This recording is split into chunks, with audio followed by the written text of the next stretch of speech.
Welcome in once again to Yellow Jacket Football. I'm Cade Crenshaw, joined alongside Allen head coach Teddy Keaton. Coach, thanks again for joining me this week. Let's go back to the Benedict game. Not the outcome you were looking for with a 54-21 loss to the Tigers. What were some of your biggest takeaways? Well, I think Benedict is a well-coached team. I thought they were very disciplined. I think they did what they did well. I think in our secondary, we knew this all year long. We had some holes that we need to fill, and they took advantage of every bit of that. I think the positive was I think we held them to 50 yards rushing, so I thought the defense did well. I think offensively we were able to throw a touchdown. We returned a punt for a touchdown. I think we did some good things, but we just haven't been able to get it all to mesh together this year. We'll find a way somewhere to let somebody down or somebody takes a play off, and that has a lot to do with their youthfulness. Not being able to finish 4 quarters of a football game, that's just, something that we got to work on and we get better at. When you look at how your offense struggled on Saturday, just 7 points through the first 3 quarters, is that more a credit to Benedict's defense or a self-inflicted wound? I think it's a little bit of both. I think we're playing with a young quarterback. He's the third stringer. There was a second start. Big game. It's the number 9 team in the country. Number 1 defense. He had a lot to go into, and I think he just panicked a little bit at certain times. He missed some reads here and there. But, you got to take the good with the bad. He's who I got, who we've got to line up with, and they did a lot of different things to help him, aid to his ability not to do what he do best. What's the injury report look like heading into the final week of the regular season? I think we're healthy. We just got a little, like I said, over the season, nicks and bobos. Nobody is really just no major injuries. We're trying to get certain people back on the field, and look like we're going to have Burley back, so he's coming back at running back. And there's a possibility that we'll have Michael for this last game here, and that's going to help tremendously if we're able to get our quarterback back. Michael Reese is able to return. That puts the Reese-Plummer 1-2 punch at quarterback for the Allen Yellow Jackets. Well, Coach, as we round out our staff spotlights for this season, we head down in the trenches. And typically, I've always been told, if you're talking about the offensive line, it's one of 2 things. They're either playing really well or really bad. Well, in this case, it's the first. This has been a great offensive line unit all season long, and Coach Montaze McRae. I think he's done a tremendous job. He came in and embraced our style of what we want to do here. We got some things we got to work on in the offseason that I want to see him grow as a coach. I think it always find cats that you want to be able to help them build and grow. And it's funny how I met Montaze. We were working at a camp at Benedict, and I saw him on the sideline, and he had told me, he wanted to get back, here close to home. His girlfriend was here, and it kind of worked out. I told him, I said, if something come open, we'll look at it, and something came open. And we were able to get an offensive line coach. This is a good thing to have him here full time. He's young, he's learning, not young in terms of age, but he's young in the maturity, and he wants to soak up everything he needs to know in order for him to be successful. Not necessarily what we're doing here, but I think he's inspired to be an offensive coordinator one day, and what better chance for somebody to be able to groom him and get him where he needs to be. Well, we'll introduce you all to Coach McRae on the other side, and we return for more Yellow Jacket Football.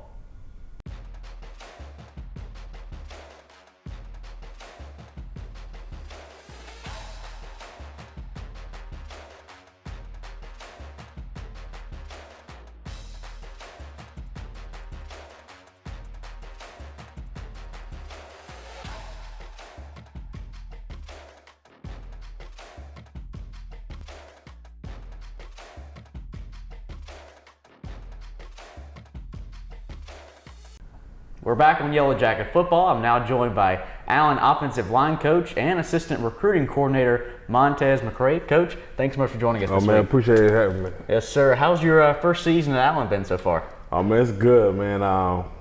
We didn't expect the bumps that we're having in the road right now, but it's a process. So right now, everybody just trying to go through the process and, just finishing the season strong.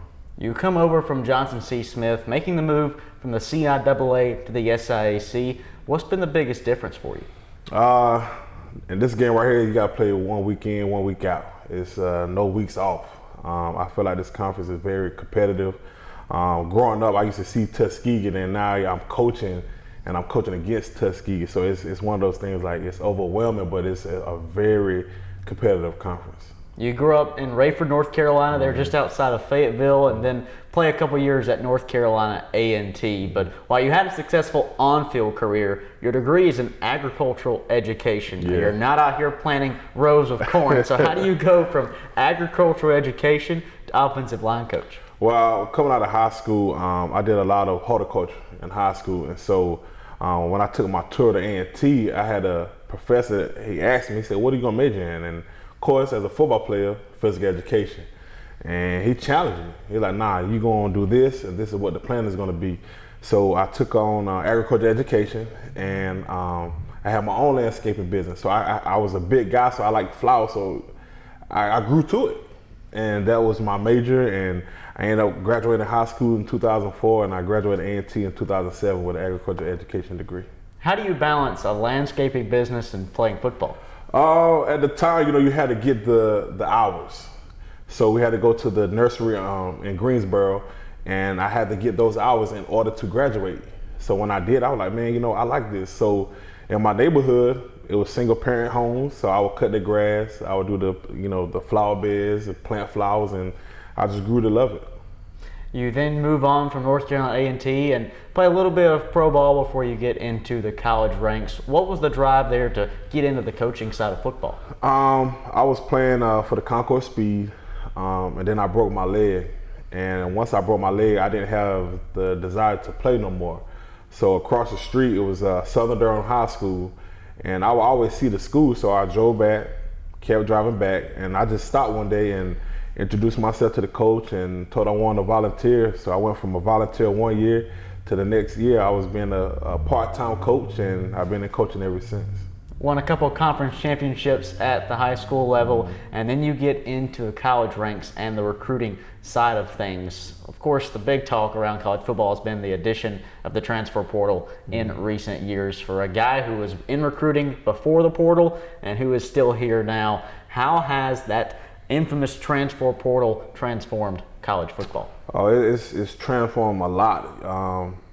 It's getting kids to buy into what you're doing. Some kids look at the name of an institution and they look at an institution and say, well, I'd rather play here versus playing to or going somewhere that really appreciate you and know you not just as your number, but as Montaze McRae. So the portal, it has hurt a lot of people.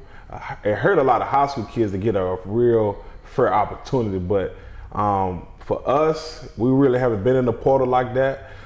We just trying to go through the process of getting the kids that wants to be a part of Allen University. The offensive line coach half of your job maybe trim back after next week's final regular season game, but the recruiting half of your job is going to kick up in a big way. Give us an update a little bit on how recruiting has been here at Allen. It's been pretty good. When Coach Keaton brought me here, the emphasis was bringing North Carolina here to South Carolina.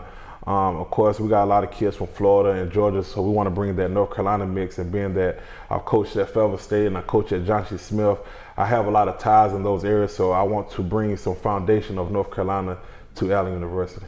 When you think about the future and you're preaching to these recruits, why Allen? What's the answer? Hey, man, you got to put on for your city. That's one thing I always tell a kid. I try to be upfront with the kids. And I always tell them it's like a brand. You want to sell your brand. So I sell Allen, and I be up front with them. As Coach Keaton will always say, Allen is what you made it or what you make it. So I always sell Allen, and I let them know we're going through the process, and you got to trust the process. Like, it's not going to be an overnight process, but if you buy into it, we will have something very special here. He's Montaze McRae, offensive line coach and assistant recruiting coordinator here at Allen University. We'll be back on the other side for more Yellow Jacket football.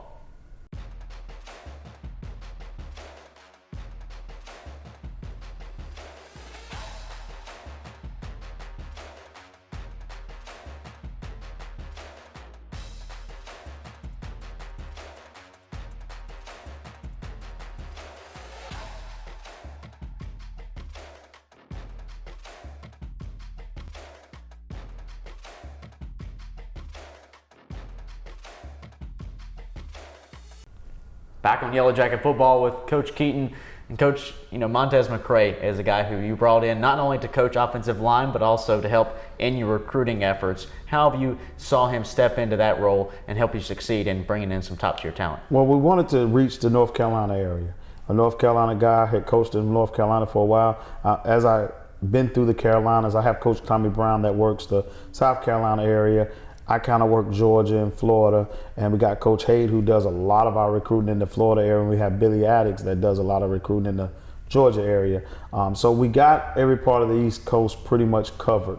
So that's what we wanted to do in his skill set, and he's done a really good job at it. We'll start seeing how that pays off, coming up here at signing day, the people that we can get in. And the hardest thing has been teaching him that, we don't want to sign everybody in North Carolina. We want to find the people that fit. I think a lot of times in this new day and age of coaches, I think the biggest thing to being a head coach and being everything is you got to be able to recruit. And I think that's something that he has to horn in on, and he got to know how to recruit it and why he's recruiting that kid and does he fit what we're trying to do. A lot of coaches just get a kid, and the high school coaches don't get this. They'll send you a list of kids and they think everybody can play. And it sometimes don't have anything to do with their talent or their athletic ability. It's just, do they fit? Or they're the type of player that we're looking for at a certain position. And it has, we have our standard of what we want, and we try to keep that standard. We turn our attention to the final week of the regular season, and Allen is on the road at Edward Waters, coach the third annual AME Classic. It's always a great matchup between these two teams, and also not just a rivalry because, it's in good spirit through the AME Church, but this is always a competitive atmosphere. How do you encourage your guys to play up 2 weeks in a row against back-to-back rivals? I think it's just for the kids. It's starting to grow. Allen's a fourth-year program. These programs have been established for a while, so it's not hard to get their kids to come up because their kids thinking we're going to get a win against Allen. Allen thinking we're going to go in and play the great upset. We just got to get our kids to understand that these games are important to the people who pay the bills, the institution, the people who support us. We have to make sure that they understand that as a whole. And I think every year they've gotten it. I just don't put a lot of emphasis on no one particular team.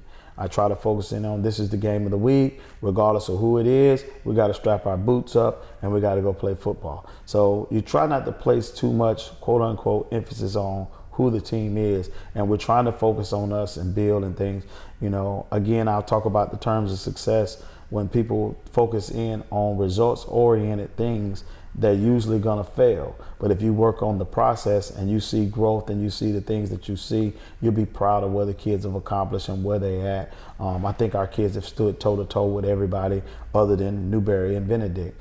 Those teams are probably a little bit more advanced than we should be. And I think everybody else, we've played to the standard, and I don't see them doing no differently when they go down to play Edward Waters. As you head down to Jacksonville to take on Edward Waters, you mentioned a little bit ago how heavily you recruit the state of Florida. I was looking a little bit at the numbers. 82 rostered players, 39 from the Sunshine State, 40% almost from your group. How influential has it been to bring Florida kids into your program, and also how impactful is games like Saturday to bring in future prospects? Oh, no doubt about it. It's a big-time game. It's just like the reason why you schedule games like Johnson C. Smith, you schedule games like Livingstone. That's to win the battle of the North Carolina area. Benedict is an in-state rival. You want to try to beat those kids that want to come there, and they got to choose between Allen and Benedict. You want to try to win that rival to get some South Carolina kids. Florida is the AME Classic. It's a school that's sister schools to each other, and I like to recruit Florida because there's a lot of kids and a lot of schools. People think I'm in love with the state of Florida. It's not that I'm in love with the state of Florida. There's just a large population of kids that could have an opportunity to go to college that will be more subject to go to college and have an opportunity.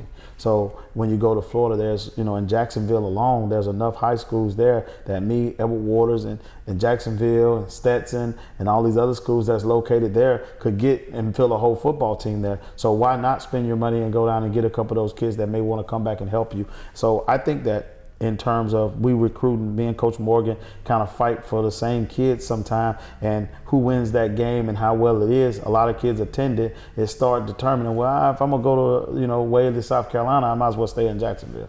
We go back to the midpoint in the season when you lose David Wright III to injury. So your starting quarterback is put on the shelf, but you found a new role for him in your coaching booth upstairs. What has it been like to have your sophomore quarterback on the headset talking to your players? You found out how intelligent he really is, how much he knows the game, how much he understands about the game. And I think it's been a learning curve for him.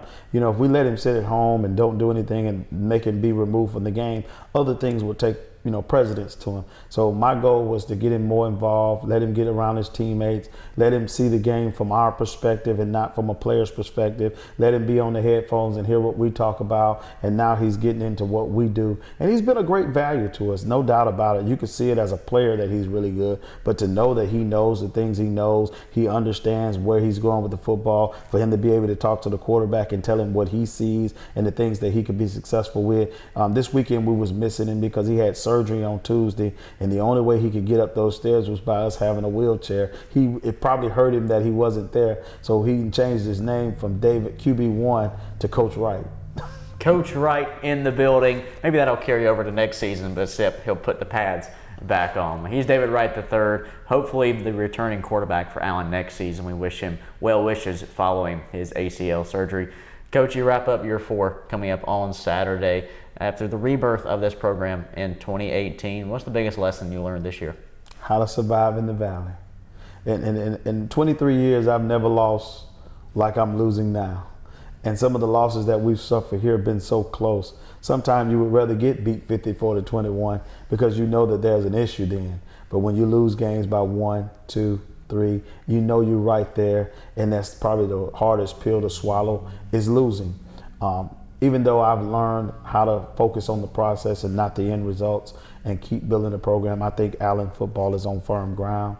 I think, when you go out and you're a 1-7 team right now and you got 80 players practicing and they're practicing just like they get your message. You know that they bought into the standard. You don't have people saying, oh, I'm sick today, I can't practice. They go to practice and they fighting just like they normally would. They showed up in the game. There was times at Benedict that 2 years ago, my team would have quit. They would have, just didn't do it. But we've been able to maintain that standard. They scored points in the fourth quarter. They were still trying to score. They was out there trying to make plays and stop folks. That's what you want to see, because you're headed down the right path. You know that there's areas on the team that you got to get better in. I don't want anybody to ever think at no point in time that I accept losing, because everybody that know me, I'm not a loser and I don't like losing. But at this time, and I knew when I took this job, there were going to be some times and there was going to be some rough times, but I know that there's good times on the horizon for Allen University football, and I'm excited about where we're headed. If you didn't believe in the future already, maybe rewind the tape and listen to that again. He's Coach Keaton. I'm Kay Crenshaw. This has been Yellow Jacket Football. We'll see you next time.